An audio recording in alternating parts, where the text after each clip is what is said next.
merasakan jiwamu mulai lemah, berserulah kepada Tuhan, Dia akan beri kekuatan. Bila kau merasakan hidupmu semakin susah, berserulah kepada Tuhan, Dia beri pertolongan dalam susah dan pencobaan. Dunia serasa menekan, lari tanpa tujuan, tiada kelepasan.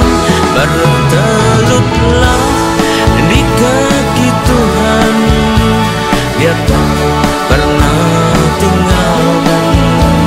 Yesuslah yang belahkan dan beri kemenangan.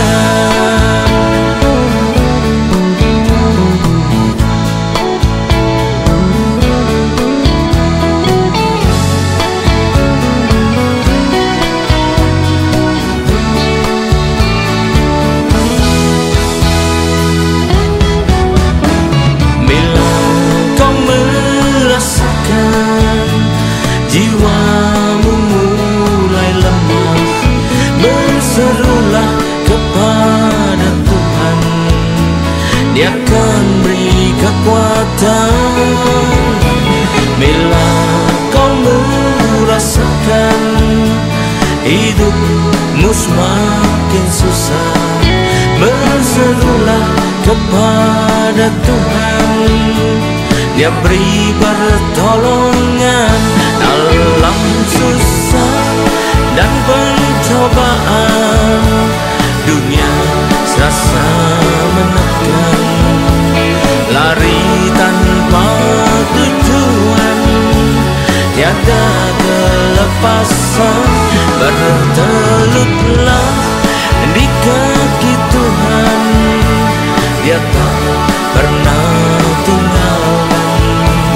Yesuslah yang belahkan dan beri kemenangan dalam susah dan pencobaan. Dunia serasa menekan, lari tanpa tujuan, tiada kelepasan. Bertelutlah di kaki Tuhan, Dia tak pernah tinggalkan. Yesuslah yang belahkan dan beri kemenangan. Yesuslah yang belahkan dan beri kemenangan. Yesuslah yang belahkan dan beri kemenangan.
Shalom, selamat berjumpa kembali saudara kasih Tuhan. Mari kita segera persiapkan diri kita untuk berdoa, untuk masuk dan menyambut firman Tuhan. Mari kita berdoa. Terima kasih Tuhan, kami umat-Mu siap menyambut firman-Mu. Urapilah kami semua dan urapi hamba-Mu yang akan menyampaikan firman ini, agar firman ini tidak kembali dengan sia-sia, tapi boleh tumbuh dalam hidup kami dan menghasilkan buah yang baik dan berlipat ganda, yaitu sampai 30 kali, 60 kali, bahkan 100 kali ganda. Terima kasih Tuhan, berikanlah juga pada kami Tuhan urapan roh, hikmat dan wahyu daripada-Mu, agar kami semua boleh menangkap dan mengerti isi maksud firman-Mu ini dengan baik dan benar, yaitu tepat seperti apa yang Kau masukkan kepada kami semua. Terima kasih Tuhan, kami siap sambut firman-Mu ini hanya dalam satu nama yang berkuasa, yaitu nama-Mu, Tuhan Yesus Kristus. Haleluya, amin. Nah, sekali lagi salam kasih Tuhan. Mari kita persiapkan diri kita untuk menyambut firman Tuhan. Tema dari firman Tuhan pada saat ini saya pilihkan, bertemakan kelemahan manusia, ya. Perlu kita ketahui bahwa tiap-tiap orang, tiap-tiap manusia yang hidup di dunia ini pastilah memiliki kelemahan. Di samping memiliki kelebihan, maka tiap orang pasti juga memiliki kelemahan. Paling-paling bedanya ada yang kelemahannya banyak, ada kelemahannya lebih sedikit, tapi tetap aja tiap orang punya kelemahan. Ya, kenapa? Karena hanya Tuhanlah yang sempurna, yang tidak ada kelemahannya. Kita manusia, bukan Tuhan. Perbedaan pada manusia sekali lagi hanya itu. Apakah seberapa besar, banyak kelemahan pada setiap orang yang mungkin tidak sama. Tapi untuk apa kita bisa mempelajari ini? Untuk kita bisa meresponi dengan sebaik-baiknya. Gimana kita meresponi sebaiknya? Satu, yang pertama, kita perlu menyadari sekali lagi bahwa kita manusia pasti punya kelemahan.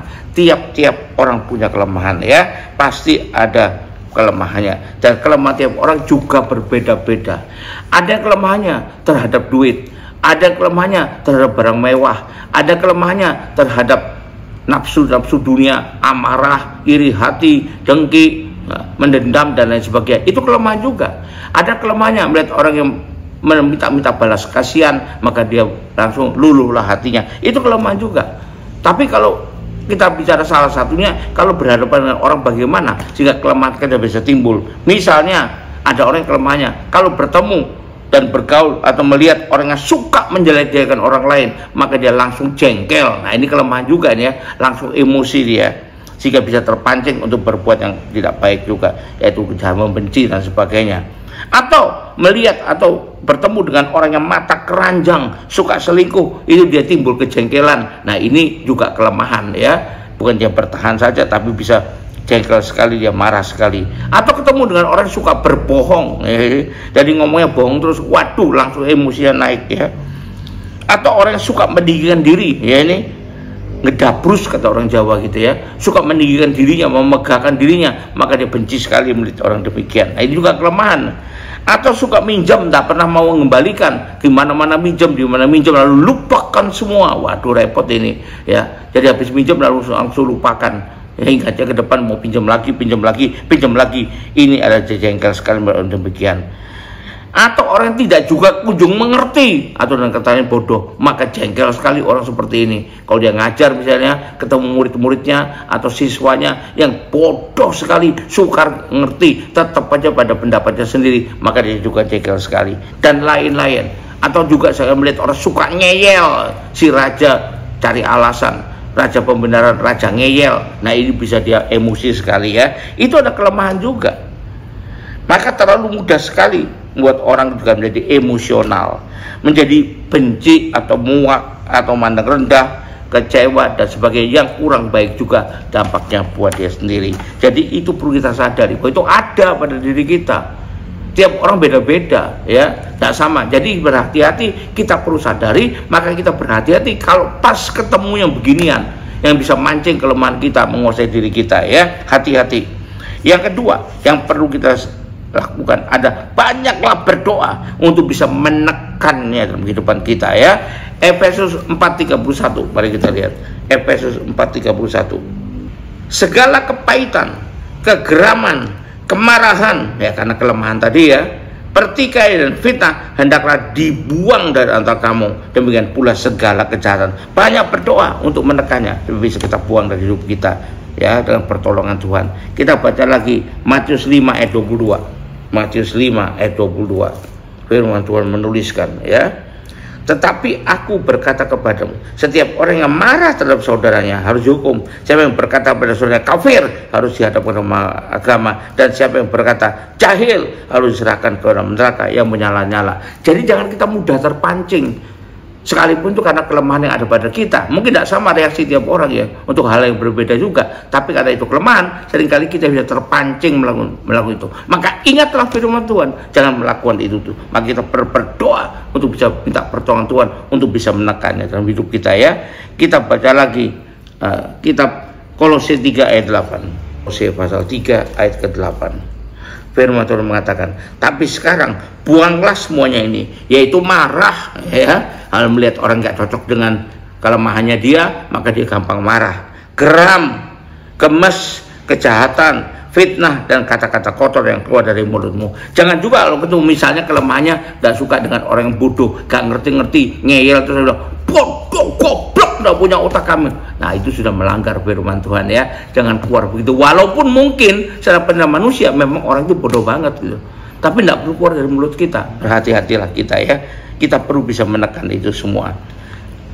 Jadi kalau bisa kita ubah kelemahan itu menjadi rasa belas kasihan yang besar yang bersangkutan, sehingga kita bisa rela menopangnya dalam doa kita. Itu yang pertama, ya. Setelah kita menyadari, maka kita juga berdoa. Sorry, ini yang kedua sih, ya. Pertama tadi menyadari.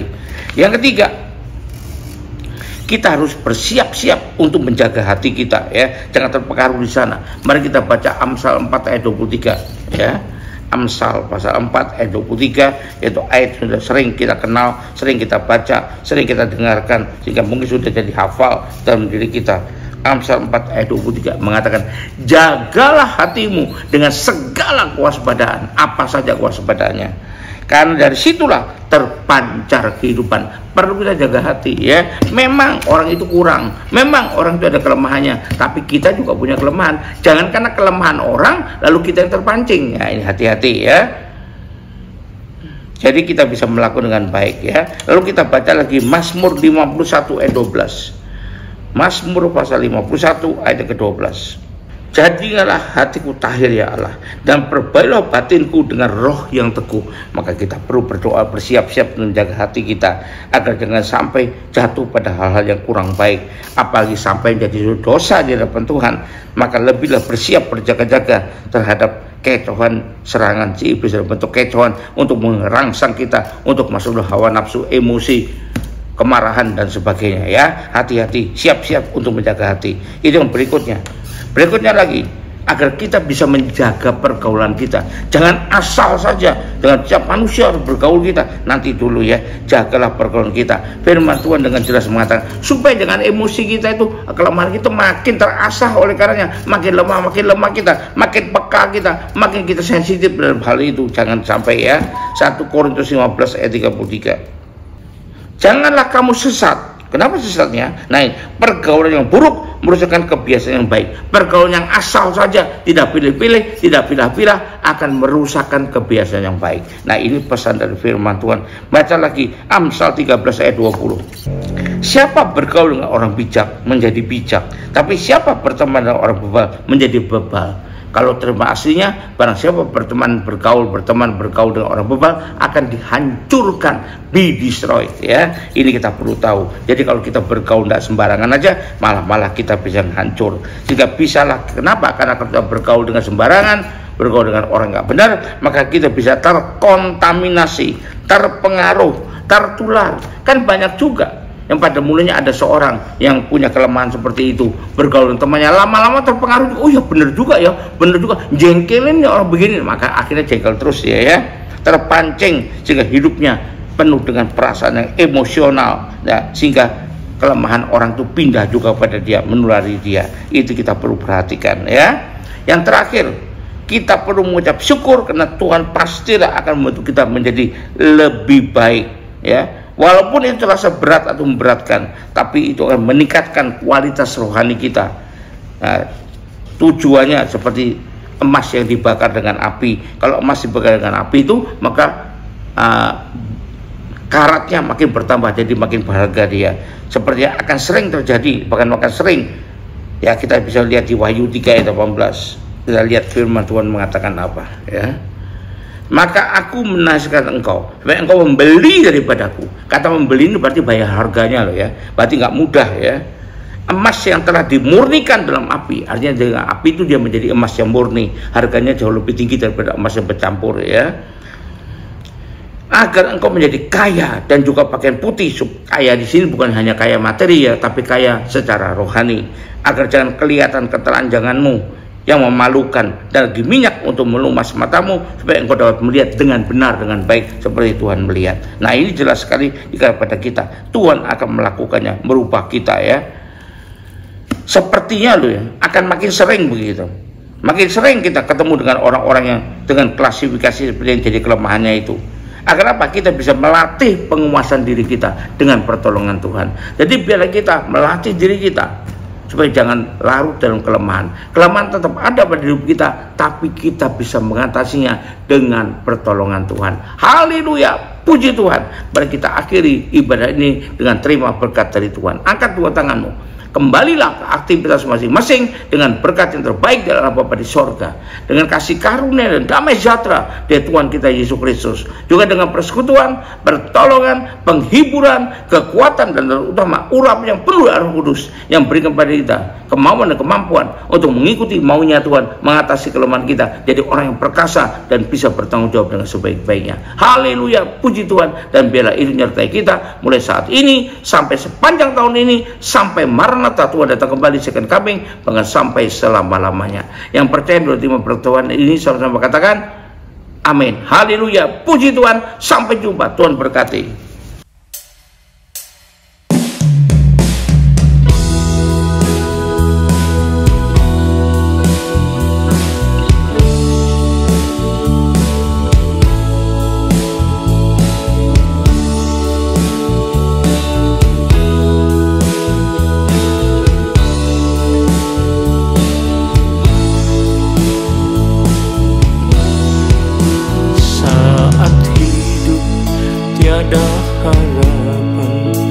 Masalah pun gitu menekan, tak tahu lagi apa yang harus ku lakukan.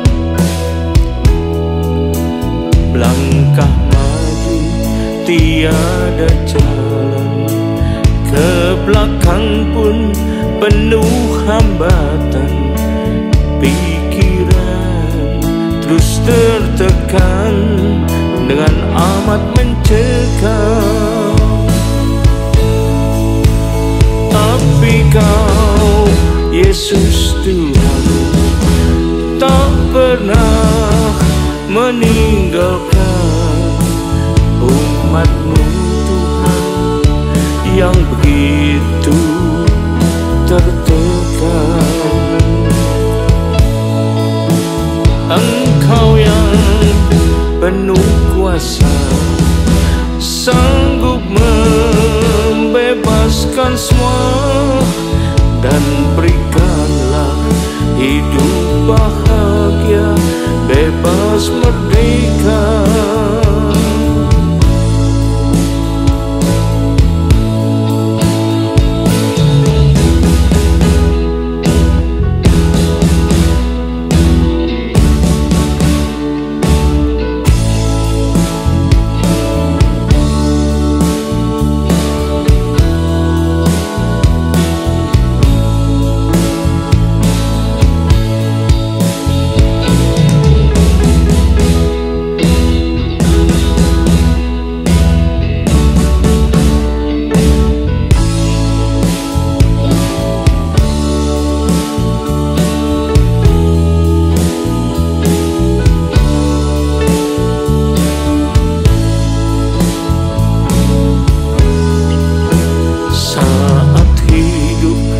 Tiada harapan, masalah pun begitu menekan, tak tahu lagi apa yang harus ku lakukan.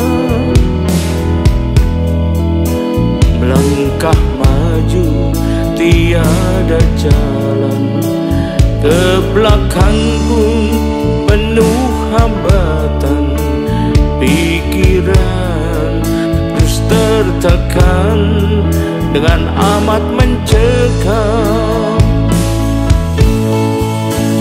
Tapi Kau, Yesus Tuhan, tak pernah meninggalkan umat-Mu Tuhan yang begitu tertekan.